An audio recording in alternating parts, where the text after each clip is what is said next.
¿Observaste cómo esta planta conocida como mimosa se cerró al tacto? Bueno, esta es una estrategia de defensa.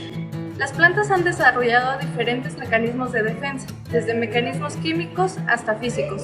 Los mecanismos físicos mediante el desarrollo de estructuras contra sus depredadores, tales como espinas, espigas, tricomas y pelos glandulares.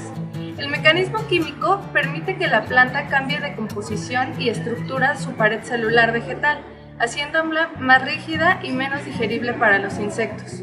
Otro ejemplo de un mecanismo de defensa químico es la producción de metabolitos secundarios, que son compuestos derivados de los metabolitos primarios y que no cumplen una función esencial en el crecimiento y desarrollo de la planta.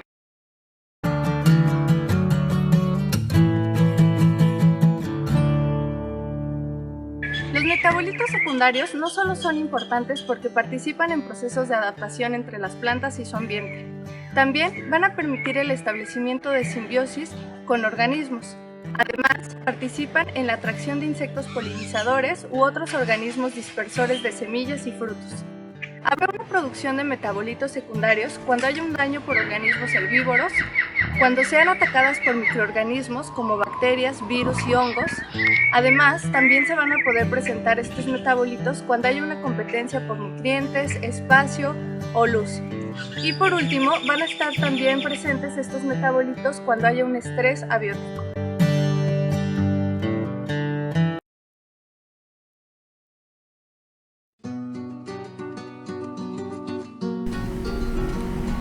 A manera de una analogía, podemos decir que las plantas presentan un sistema inmunológico primitivo. Claro está que es un caso completamente diferente al de nosotros, ya que para ser fortalecido no necesita de una vacuna. Hasta hace poco se han logrado aislar numerosos genes de resistencia de plantas conocidos como genes R, que funcionan como defensa contra hongos, bacterias y nemátodos.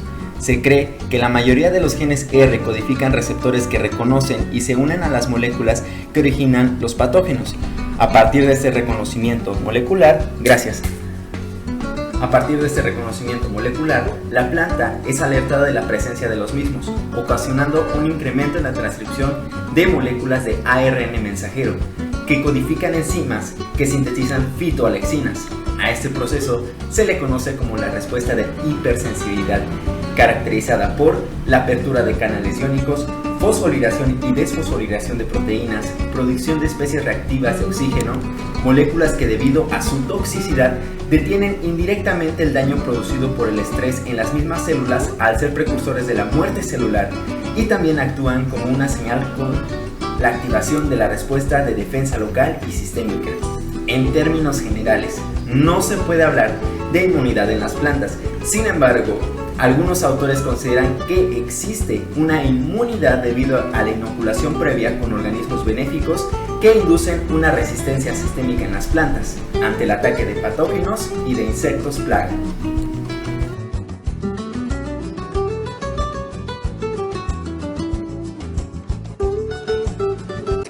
Seguramente se preguntarán en dónde se producen los metabolitos secundarios. Bueno, esa es una pregunta que vamos a responder a lo largo del video.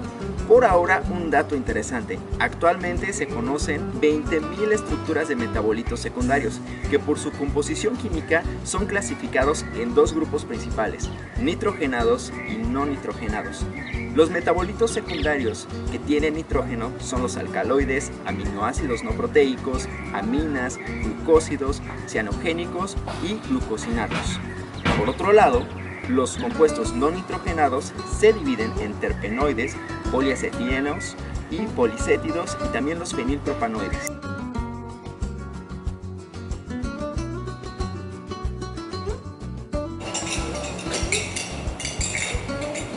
Aunque no lo creas, todos los días consumimos alcaloides, por ejemplo el café, té o nicotina.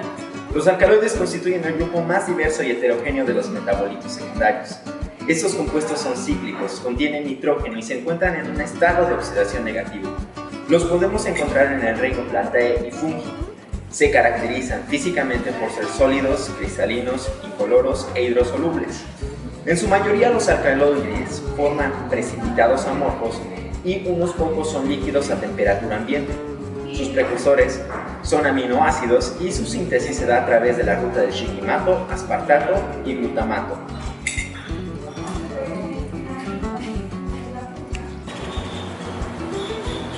La función de los alcaloides es regular el crecimiento de las plantas, también como defensas frente al ataque de herbívoros y patógenos. También son sustancias de reserva de nitrógeno para la síntesis de proteínas y además sirven en las reacciones de desintoxicación de las plantas.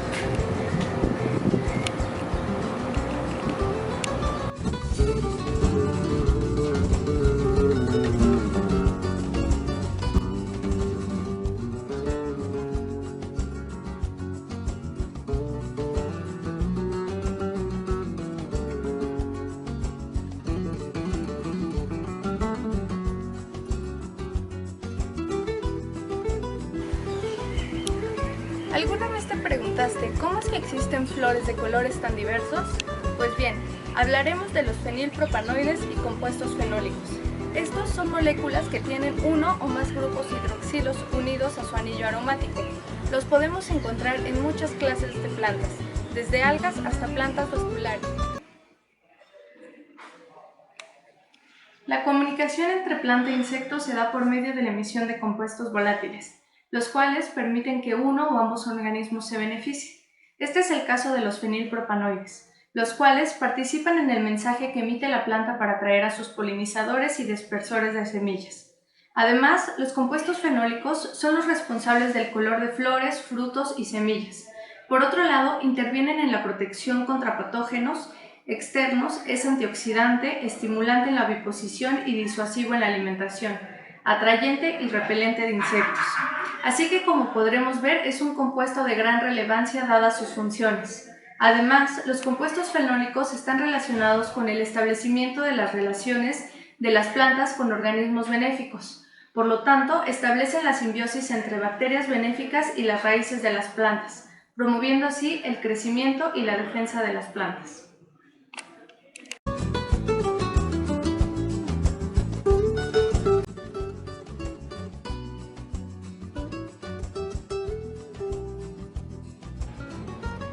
Los terpenos, también denominados isoprenos, constituyen el grupo más abundante de los aceites vegetales. De hecho, ellos son los responsables de los aromas y sabores específicos de las plantas. Mientras sea mayor la cantidad de oxígeno en la molécula, mayor será su aroma. Estos compuestos se forman a partir del isopreno, que es la unidad más pequeña y consta de 5 átomos de carbono. Pueden contener desde 1 unidad hasta 8 unidades. Las unidades pueden arreglarse linealmente, como es en el caso del escualeno, o cíclicamente, como en el de la limonina. El método más común para unir las unidades de isopreno es el llamado cabeza a cola, el cual consiste que el extremo ramificado de la unidad de isopreno se considera como la cabeza y el no ramificado como la cola. De esta manera, según el número de unidades de isopreno presentes en la molécula, los terpenoides se clasifican en mono, sesqui, di, sester, tri y carotenoides, que tienen de 1 hasta 8 unidades de isopreno respectivamente.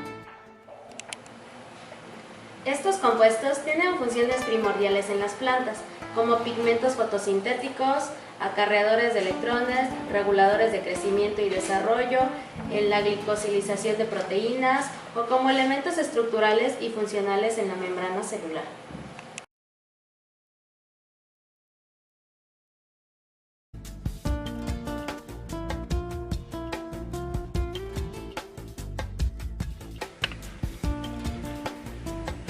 Una de las técnicas que han tenido un aporte significativo en la ecología química del insecto, principalmente en el estudio de la relación planta-insecto, ha sido el cromatógrafo de gases.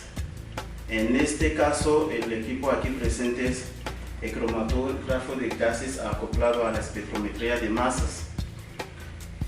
Ese acoplamiento nos permitió tener dos funciones principales, que es la separación de los compuestos volátiles dentro de un estrato que tengamos, y la espectrometría de masas nos permite, en base a las masas de los diferentes componentes, identificar qué componentes tenemos.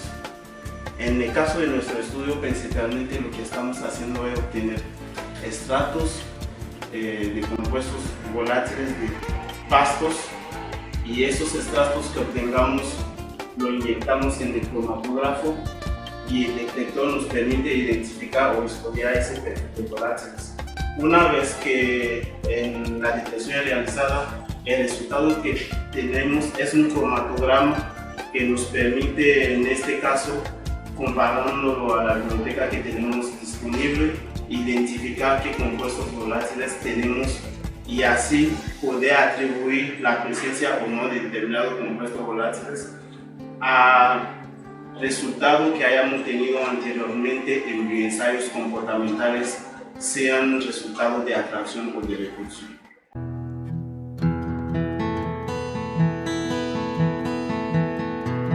Bueno, ahora que ya sabemos todo esto, no nos gustaría terminar este video sin antes mencionar algunos de los usos que se le pueden dar a este tipo de metabolitos secundarios. Un ejemplo de ello es el empleo de extractos naturales en la agricultura, lo cual resulta como alternativa muy rentable para la producción de alimentos inocuos. Además, es amigable con el productor, con el consumidor y, lo más importante, con el medio ambiente. Este tipo de alternativas aprovechan los ingredientes activos de las plantas que funcionan como insecticidas o contra enfermedades por algunos microorganismos. En la literatura aparecen descrito alrededor de 866 especies de plantas que tienen actividad contra insectos, 150 contra nemátodos y otras tantas que tienen efectos contra babosas, contra ratas o contra algunas otras enfermedades. Es importante mencionar que cada órgano de la planta produce un metabolito secundario diferente. Por ello es necesario identificar antes de hacer un extracto de qué parte de la planta lo vamos a extraer. Puede ser de la hoja, del tallo, de la flor, del fruto. Una vez que está definido, también es importante considerar el método de extracción que se va a realizar. Conforme a su polaridad y a la complejidad química del metabolito secundario, se tiene que elegir un tipo de solvente. Puede ser etanólico, metanólico o otro tipo de solvente por maceración. El último paso a observar es la aplicación. Esta va a depender de la biología del insecto plaga o del microorganismo que queremos controlar. Algunos insectos, como los pulgones, se colocan en el envés de la hoja. Por lo tanto, la aplicación debe de ser de abajo hacia arriba. Algunas otras aplicaciones para controlar nemátodos o enfermedades de la raíz son directamente al suelo o al pie mediante abundante agua.